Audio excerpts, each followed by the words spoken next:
Abbey and Christine. Welcome to Live from Bed. Hi. I'm so happy you're here. Abbey, can I tell you a secret? Sure. Every time when people come over, when I interview them, and every single time I watch Love on the Spectrum before I record. I love Love on the Spectrum, and I'm such a fan of yours. Tell me about your fidget slug. I want to know about why you fidget. My fidget slug is, it helps me not to stim, Oh. and it helps me to keep myself regulated. It helps you keep busy with your hands. It helps your mind focus. Yes. That's amazing. So I want to talk to you first about autism. So Abbey, when were you diagnosed with autism? I was diagnosed with autism at age 2.5. Ooh, 2.5. Okay. And Christine, so you knew at 2.5 that maybe something. You know, it's weird because, she's my first child and I kind of waited till I was older because I wasn't like a kid. Some women know they want to do that and I did not until the last second when the clock was ticking. No, I think that's important to mention. It is important because I was traveling and I was a career girl and I was like, oh, I guess I should do this before it's too late.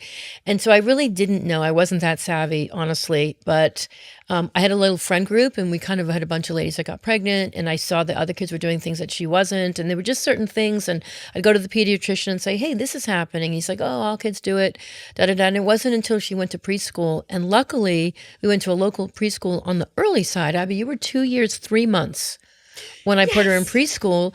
And it was the preschool. They're the ones that actually did an amazing job. I'm grateful for them. Didn't want to get that phone call. Right. They said, your child can't come here anymore. Oh.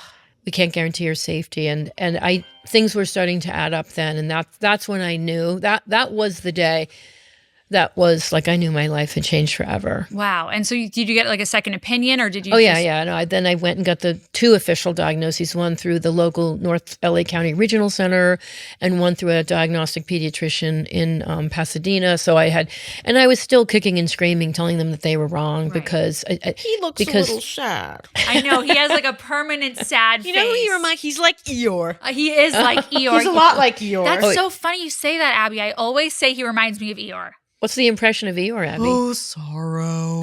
But he's mine, and I'm going to sleep with him tonight. Oh, that's amazing. I love and that. I will hold him. Oh, I love that. He's and going I'm to a remove good my home. tags. That's what I usually do to all my animals. Yeah, you have to remove the Well, tag. guess what? I removed the tag off my cuddle clone of Clementine, but everybody knows it's already her. Oh, for sure. That's It true. looks just like her. And look I was alike. thinking I should get a pink ribbon and write Clementine, her name on it.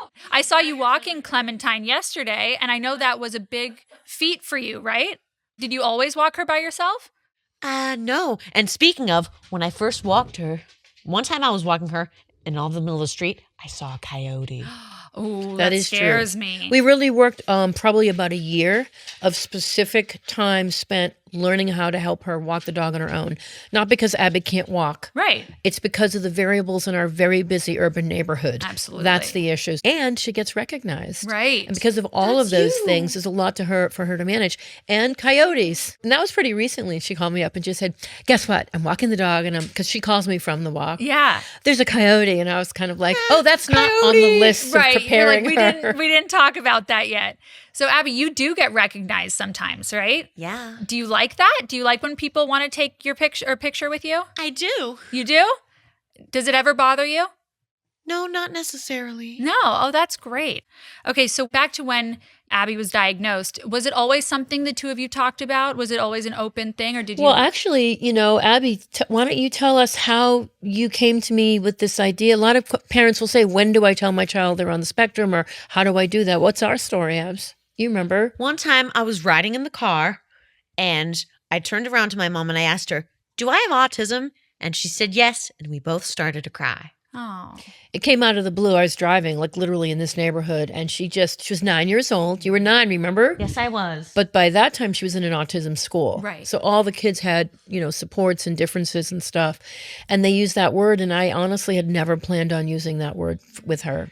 A lot of people say, when do I say it? When do I say it? And I just would say, your brain works differently. Right. I just felt like that at that time was a not good word to be using. It was it meant a lot of different things than it does today. Right. I think our view 20 years ago was very different on how we looked at that.